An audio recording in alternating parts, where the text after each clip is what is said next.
guys, welcome back to another edition of the Sanditon Chronicles. Today we are continuing with our Lady D theme, and we're going into Lady D and Tom. Now, it would be enough to keep talking about Lady D because it's Annie Reed, and Annie Reed is fantastic.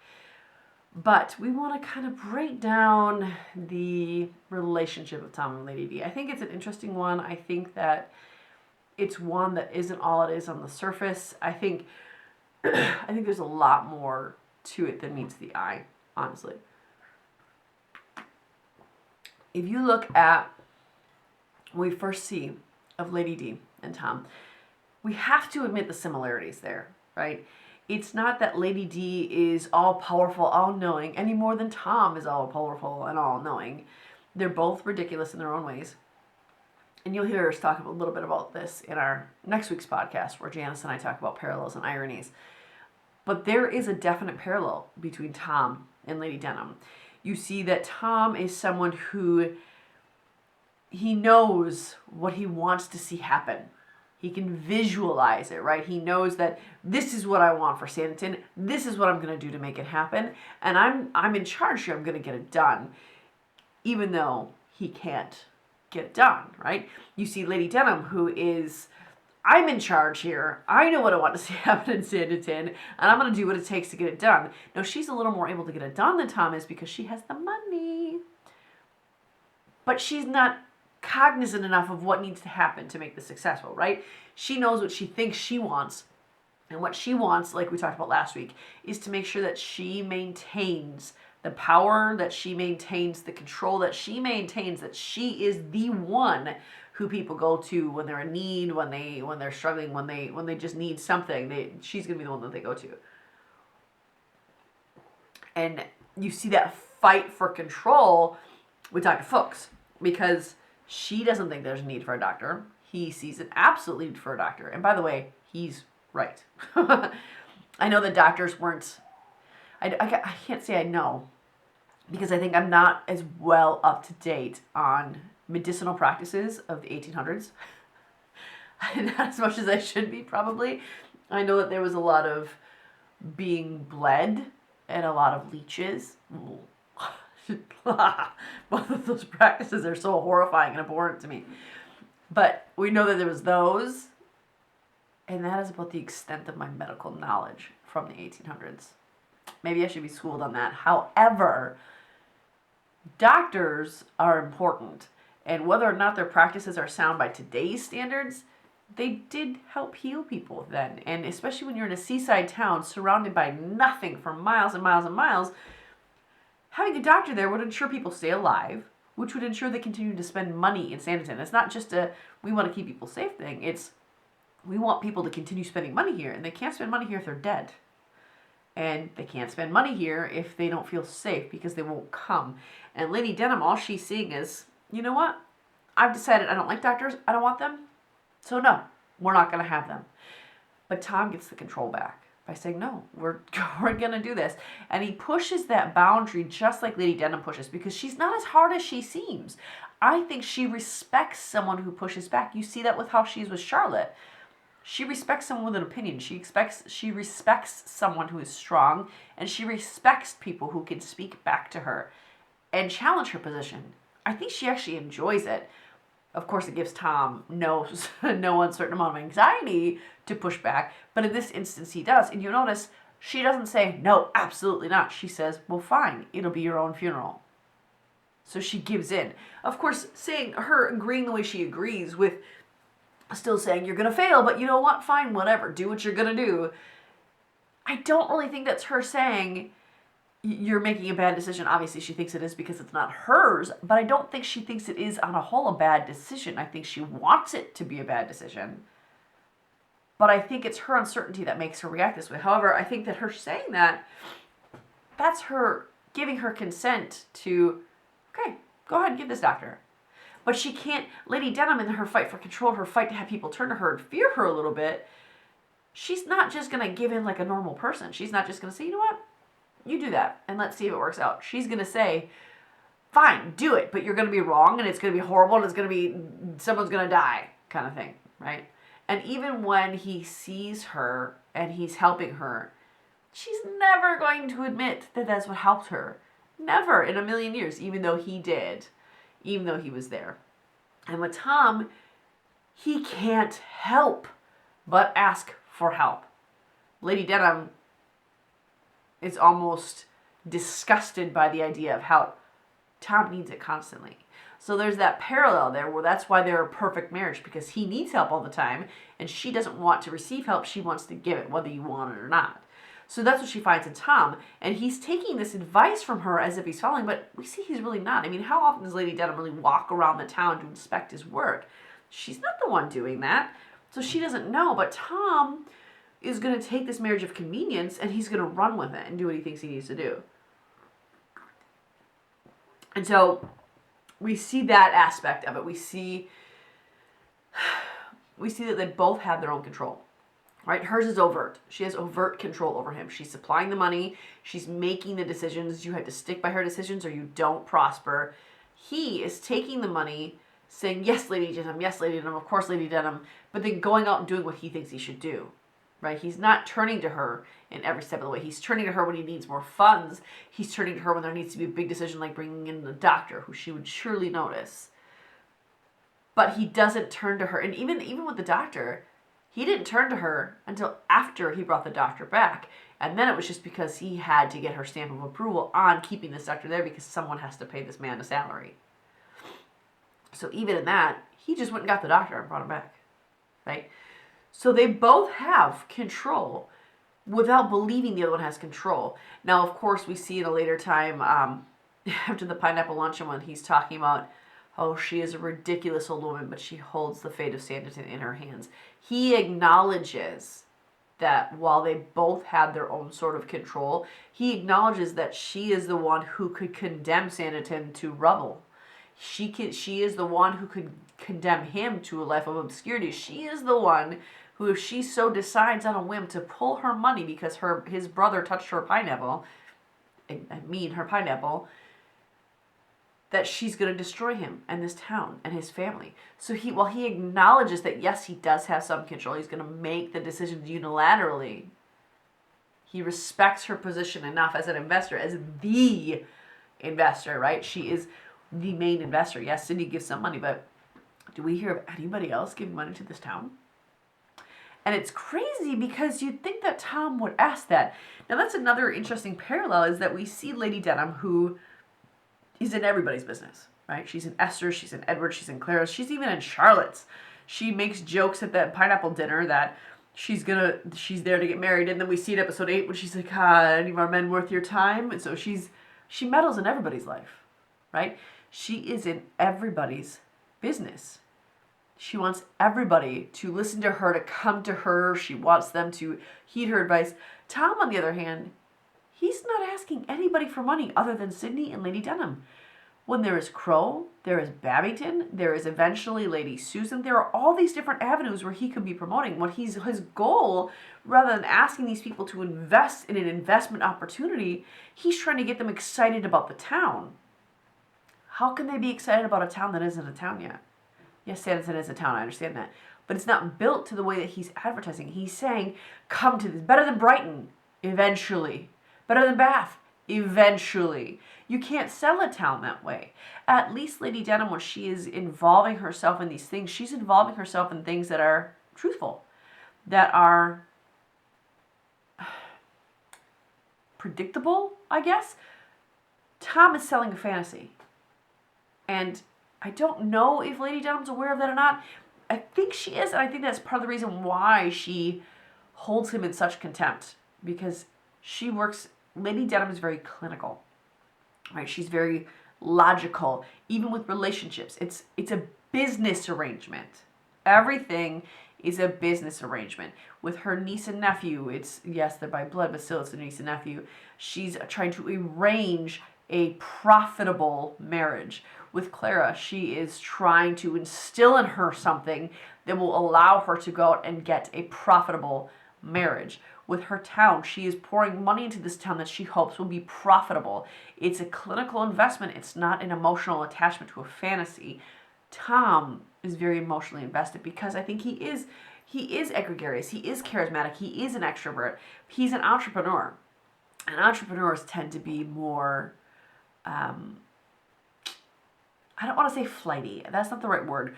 They're more excited by their vision, because an entrepreneur can see more than just the starting product, right? They can see more than just what's right available in front of their eyes. They can see the end game. They can see the big picture. And I say this was, like in tests, not in tests, in school when you take these tests, these personality tests, I have an entrepreneurial, that's a really, really hard word to say, guys, an entrepreneurial spirit. And what that means is that I'm constantly doing all these different things. I'm doing this podcast. I'm doing another podcast. I'm an event planner. I write. I am a volleyball coach. I was a Girl Scout mom. I did all these different things. Not because there was a level where I had to be involved in everything, and stillness was worse than chaos for me, and that's a whole other story. But the other aspect was too, is that I saw a bigger picture, and I saw what had to be done to achieve that bigger picture. And that's kind of what Tom does here, right? He sees what Sanditon could be, and Sanditon could be great. It could. But in order to make it great, he forgets those steps along the way. Those steps of, gotta pay the men, gotta buy insurance for the buildings. I have to be honest about where we're at, what we're doing. I mean, when he was in London promoting Sanditon wasn't anything yet. The building wasn't even finished until episode 8. So what he was selling, what he was promoting was come and see, but you would think that what he would want is, yes, you want your investors to see your build up. You want your investors to see the work that you're doing compared to what it was, but you don't want your guests to see that until it's finished. And then when they see the finished product, they can look back and see. And there maybe some of you disagree with that, and that's totally fine. This is just my personal opinion. What Tom should have been looking for was investors, not guests. They didn't have a place that they could stay long term just yet. The town was not finished. And Lady Denham, her whole thing was just build the town, get the town finished. And there's a couple different times when she cracks down on Tom for having just Sydney and his 2 friends and this governess, and his ward. And that's not enough. But I think Lady Denham also understands, as clinical and logical as she is, that there's nothing to tempt people here just yet. Even Sydney says that to him. They need more. They need more entertainment. There's nothing here. You want these people to come, but there is nothing here yet because it's not finished. You're selling a fantasy at this point. And when people show up to the fantasy, or what you hope to be the fantasy, they're going to see it's nothing like you described because it is not yet complete. And I get that Tom was desperate for people to come there because he needed money. He needed the intake beyond Lady Denham. And for whatever reason, he would not ask anybody else who could invest. Babington was there a lot. And Babington had a vested interest in Sanditon. He wanted to be with Esther. That would have been a prime candidate to ask to be an investor in the town. Yet he was never asked. Lady Denham kind of wanted to be the single investor, and I think that was another way that it was a perfect marriage for them, not for the town of Sanditon, because obviously Sanditon suffered. But what we see there is that Lady Denham wants to be the one involved, minute detail of everything. And she wants to be the one to make monetary decisions. I don't think she cared to make any other decisions. She just wanted to be the monetary decisions. Because even with the town, with the build of the town, in episode 2, when we see Tom showing Charlotte around and they're talking to James Stringer, and he's saying only the finest materials. And he's talking about the kind of wood he gets and the kind of stone he gets. And you don't see Lady Denham talk about that ever. What you see her talk about is the status. What you see her talk about is the funds coming in. What you see her talking about is how she wants this town to look in the end, which would be in terms of a doctor, which would be in terms of entertainment, all that kind of stuff. That's what she's invested in because she wants to be a part of the end product. She wants to be involved. She wants to have the end of it look a specific way because she thinks that's how money will come in. She also thinks it's a way that she can still be dependent on. Whereas Tom, he is a visionary. He's looking to the end product, but his end product, again, is fantastical. It is to him a town better than Brighton or Bath. But the difference is that Brighton and Bath had things to entertain. And I think that'll change in season 2 when we see the militia come in because a lot of the militia were stationed in Brighton, right?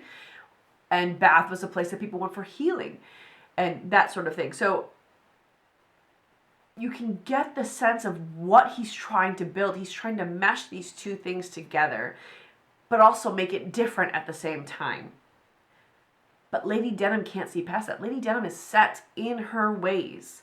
She is elderly, and she has gotten her ways of, this is how I want things.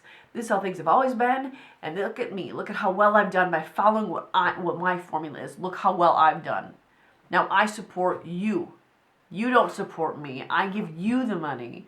And so that's kind of her thing, is that my way has been fine. My way has been profitable. My way has been a success. What has your way been? Your way has been erratic behavior, fantastical notions, and headed in clouds. That's what your way has been. That's what she sees, right? But I think Lady Denham has softened that. I think that truly why she is this way is because she has learned over her years, starting with that first heartbreak that she tells Esther about, she has learned that that's the only way to be successful, because when you take your emotions out of it, then you can't possibly be hurt. That's what she thinks. Obviously, that's not true, because I think she was deeply affected by how Clara betrayed her. I really think she was. I think that she was affected when Esther got a happy ending. She wasn't just with a man who wanted her just to want her. She wasn't just making a marriage for money. She made a match based on a man who genuinely loved her, and you could see on Lady Denham's face how ecstatic she was for Esther. She is an emotional person. I think she's just worked and tried so hard to fight it and to hide it, whereas Tom wears it right out on his sleeve, of course, dishonestly. But even those, it's the opposite, right? Where Tom, when he's in quiet, that's when you really see what's really truly going on. When you see what's behind the scenes. Again, I'm going to bring this scene up, guys. Every time I talk about Tom, this scene is coming up. Chris Marshall, you mastered it. Good job. But that scene in front of the fireplace in episode 3, when Sydney and Charlotte come back to talk about the regatta. But they have a close-up on Tom's face as he stares up in the fire. He is clearly despondent. He is clearly distressed. But in the next moment, he's in the other room. Can't you just see it, Mary? And he's altering what people view of him. Because I think that plays out into selling this fantastical idea of Sanditon. Because I think that he sees he can't show people how down he is, how concerned he is, how worried he is, because then people won't buy into Tom. If they don't buy into Tom, they won't buy into the town. So he feels that he has to make not just the town fantastical, but him. He has to be this enigma, this force that is impossible to take down. And it's kind of sad when you think of how both of them are living their lives, because with Tom, he won't be himself around people, and he is, when you see him at his honest and true self, you see those moments leading up to the declaration of, we haven't been paid in weeks in episode 5, right? Leading up to there, you see him truly, truly convicted, and you see him feeling very scared. You see him feeling stressed and overwhelmed. You see him feeling very overcome. And it's heartbreaking that he can't even, and it's not that he can't, it's that he feels he can't. He won't. There's a hair keep going right in my face. That he feels he can't, so he won't confide in even his wife, who's been his confidant. It's not until he's in desperate need of funds for Sydney, and he needs Sydney to understand how desperate he is, that he even tells Sydney, I'm beset with worries. I don't have the funds to pay my laborers. Lady Denham can crush us at any moment. And it takes desperation to get money from Sydney for him to tell Sydney. But even in his desperation, if he were to beg for Babington, he wouldn't have told him. Because to other people, he has to sell himself. Because he is Sanditon in his head. And that's a lonely existence. So when you actually see him at himself, he's that way leading up to desperation for funds. But in episode 7, and 8, actually it's episode 8, after the cricket match. Episode 8, we see him rolling around on the floor with his kids. Happy and joyful. He goes in the office and he's like, hard at work, Charlotte. And you can almost see weights have been lifted off of his shoulders. He's getting to work. He's getting down into business. And he's loving it because he feels that what he is, which is Sanditon, is finally being made into a reality. So it validates him, right? But then you see Lady Denham, who is also very lonely and very sad. And that's why she meddles in everybody's business. That's why she is in everybody's business the way that she is. Because she's lonely. Because she's made her life one that is just business decisions, one that is clinical and it's logical. It's not love. It's not emotional. And so it's made her such a hard person to be around that no one is willing to do it unless they can get something from her in it. And so she both loves and hates that, because it means that people want to be with her. She has that aspect of people are clamoring to be close to her, to be connected with her because of what she can offer. But at the same time, that means that people are just clamoring for what she has and not for her. So the more they clamor for what she has, the more she has to be this person who is in control to keep them coming back. Because they won't be with her for her personality. They won't be with her because of who she is, because she's made herself this hard exterior and a hollow shell. Right? So she has to continue to have control and hold the purse strings, because that's really what people want, is the money, is the things, is what she can offer as opposed to who she is. And that is a sad, sad place to live. That is a sad way to have a life, to be a part of something. It's horribly sad. And it's so disconnected from what she could be. And it's the same with Tom. In his effort to sell the fantastic, he disconnects himself from what he could be. But he's not so far gone, because once things level out and he doesn't have to, that desperation is gone, he's no longer selling the fantastic. Because the desperation is gone, because he sees the money rolling in. And so he can let Sanditon be what it is. And I think that reflects on how he feels about himself as a human being. Because he is Sanditon, right? You see that in episode 8 when they're in the church after it's burnt, after the building is burnt down, and he's in the church and Mary comes in there and he said, I felt I had to make a name for myself. He is Sanditon. Everything Sanditon is because of the work Tom put in. Everything Sanditon is because of his desperation to make it a success, because that would mean he is a success. Tom is Sanditon. I have the hiccups. I'm so sorry. I'm gonna try to eliminate it. Let's see how well I can do with that. So it's really sad to see that he only gives himself the shortest end of that stick. We can say a lot of things about Tom, just like we can say a lot of things about Lady Denham, that they're both cruel because Tom didn't pay the workers and Lady Denham is hypercritical. We can say that they're both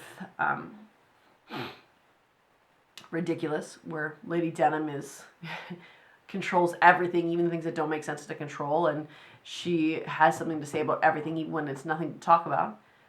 Whereas Tom is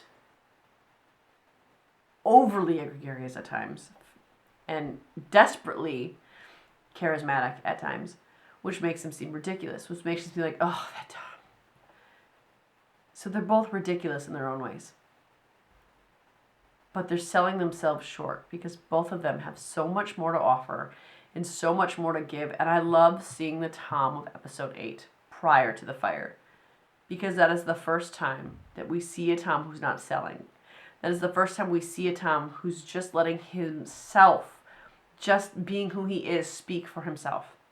Same with Sanditon. He is letting people see the buildings of Sanditon, what it's become, for what it is. And it's so comforting to see that. It's almost like you breathe a sigh of relief to see that, because it's finally, it is about time that we can see who you really are beyond this crazy hyper exterior, behind this crazy sell attitude, behind this crazy can never turn it off persona. And we see that in Lady Denham as well in episode 8. They run sort of the same journey all the way through, because it isn't until episode 8 where we actually see her be relaxed, be calm, be collected, be someone likable. I mean, I always like Lady Denham because I think she's funny. I think she's amusing. And it's impossible for me to not like something that Annie Reid does. prove me wrong. Send me something I'm not going to like Annie read in, and I bet you can't do it. In fact, if you can send me something that I don't like Annie read in, I will send you some swag. I will. Prove it. Prove to me that that's a thing, and I will send you some swag. I don't think you can do it. So we see, so I've always liked her, but she is supposed to be an unlikable character, right? She's supposed to be a Lady Catherine-esque character, where she is the old biddy. She is the one who has to be right about everything, has to be in everyone's business, has to control everything. I mean, that's not pleasant. But then you see this side of her in episode 8 with Esther that is, she's open and she's vulnerable, almost at the same time that Tom is being open and vulnerable, right? When she's having that conversation with Esther is right around the time when Tom is rolling on the floor with the kids. It's when she is playing cards, right? That's the first time we see him. With Tom, it's right before Sydney comes in. With Esther, it's right before Babington comes in. So they parallel this so well. I'm just now realizing how completely they parallel this. We see a free Tom rolling around on the floor with his kids. And then the next scene we see Lady Denham joking and playing cards with Esther. Right after we see Tom rolling around with the kids, we see him go talk to Charlotte, and then Sydney comes in. Right after we see Lady Denham playing cards with Esther, they are joking about something, and then Babington comes in, right? And then Esther goes off with Babington, Sydney goes off with Charlotte. And then the next time we see Tom and Esther, or Tom and Lady Denham, it's when they come back, right? So we see this side of Lady Denham in, I'm sorry, I'm just amazed that I haven't picked up on that before. That those things were happening at almost the same time. I'm disappointed in myself, as I expect you to be. I've been talking about this show for 6 months. Every week, you'd think that I would have, I don't know, noticed something. Actually, 8 months. We've been talking about the show for 8 months, guys. Next week, it'll be 8 months on the dot. March 12th was the very first episode I put out. So we have a big date coming up. It'll be March 12th will be our 1-year anniversary. And then 10 days later, which will be the next episode, will be our very first recap episode. Well, that's when it premieres. It won't be our first recap episode, but that's when the show will premiere. Anyway, I got off topic. Sanditon does this to me. I just want to talk about things Sanditon all the time. And sometimes it's hard to stick to a specific topic. If you're looking at my cup, by the way, it is a Secret Santa gift from someone to me. From her other podcasting group. They sent me this cup with one of my favorite actors on it. So, and he's not from Sanditon, so I'm trying to keep my hands just so over it. So you guys gotta guess who it is. Let's see if you can guess who it is. I'll do a quick turn on. Guess who it is. I'm really off topic now, guys. My point is that in episode 8, we see Lady Denham actually be a likable human being because she's being a human being. She's not just some robot who only sees things in numbers and cents. We see her be someone who is emotionally connected to another character. Not just connected, but emotionally vulnerable and emotionally kind. The thing she says to Esther are said with such heartfelt... tenacity is not the word I want to use. Heartfelt honesty. Such heartfelt honesty that you cannot help but you can't help but see it and think, I want to be there. I want to be connected with them. The things she says to Esther about the boy that she loved, and we get that backstory. It's the first time we are given any indication of who Lady Denham was before she became who she is now. And it's eerily similar to Sydney, right? So if we love Sydney, we gotta love it. If we love Sydney, we have to love Lady Denham. Because Lady Denham was a carefree girl who fell in love with a boy who treated her like garbage and left her hanging on for a kiss or an affectionate word like one of his dogs, right? That's what she says. And then once he married some other girl, she decided, that's it for me. No more. I'm no more going to be influenced by my emotions. I'm going to make the right choices based on logic, on sense, and on money. That's kind of what Sydney did. With Eliza, he was all out for love. He was sold out for love. He was going to marry this woman. She married someone for money, and he decided, that's it, I'm done. But Sydney went another way, where he closed off emotionally and logically from everybody. Lady Denham decided that she was going to be someone who was never out of control again. So when she tells this backstory in episode 8, a light bulb kind of clicks on you. Oh, okay, so that's why she's done all this. But the same thing with Tom. When you see him with his kids and when you see him with Mary in episode 8, you think, okay, that's why he's been this way. It makes sense. So you're drawn into them, right? You have this feeling of connection because you finally understand why they've been played out the way they've been played out. And it's not a bad thing. For those of you who don't like Tom, really tell me why. Tell me what you don't like about him. Because he's not really who he is the first, 5 episodes. When Mary confronts him about the money in episode 5, and then he goes to London. In London, he's honest with Tom, or with Sydney in episode 6. When he comes back for the regatta, he's a changed man with his wife. So there's all those aspects to it. And I think it's really beautiful that we get to watch that change happen. And again, and we've talked about this when we talked about our Tom and Mary episode. If you have not seen that episode, it's one of our first episodes that we did, and it hasn't been very watched. I don't know if it's because people don't like Tom and Mary, but go back and watch that and let me know what you think.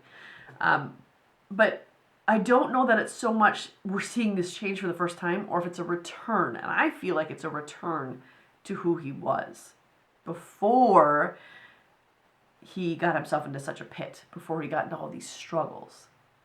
And I think it is really pertinent and really important that we see that happen, because we need to see him as a human being. And I think that's going to play out going forward. I think what we're going to see, because of what we see of Lady Denham in episode 8, especially at Esther's wedding, which is my favorite, Lady Denham, by the way. I wore that. I lent her that tiara. I wore it at my wedding. Hope she doesn't want it back. And then we see her smiling and laughing at the reception. We see Tom carefree and happy at the end. And sure as eggs are eggs, Sanditon will rise again. And I think that's going to play out. And I'm really, really, really interested to see how it's going to play out. I'm really interested to see how their personalities, if they revert back to the crazy, crazy, crazy, or if it stays in this lane of, okay, I can't go back to who I was because I'm seeing now how problematic it is. I'm wondering if they're going to make them a bit more self-aware, or if they're still going to if they're going to return them back to original. And I don't think I trust our writers implicitly, if for no other reason than the fact that they do this for a living and they get paid to do this because they can do it so well, and I don't. But I trust them because we loved so much what they did with season 1. So we know season 2 and 3 is going to be great. It's the same people that are in charge of the fates of these characters. So we know it's going to be great, right? But I really hope that they don't revert Lady Denham and Tom back to where they were, because I think that would be a detriment rather than an asset. I think that we need to see them continue to grow and move and shape and mold. And if they go back to who they were pre-financial freedom, it's going to be several steps back. I would like to see them working together as a team, working together in tandem to make Sanditon a success. I would like to see Sanditon a success because of the efforts they put in, because of Lady Denham's funding. I would like to see her more carefree. She doesn't have anyone vying for her money anymore, right? She kicked Claire out, all done. Edward's disowned because he's a creeper. And Esther's married to a lord. So I see in Lady Denham's future Esther coming back with a baby or pregnant, and Lady Denham rejoicing in that, because Esther's going to become like a daughter to her. Her mother's dead. Her father's dead.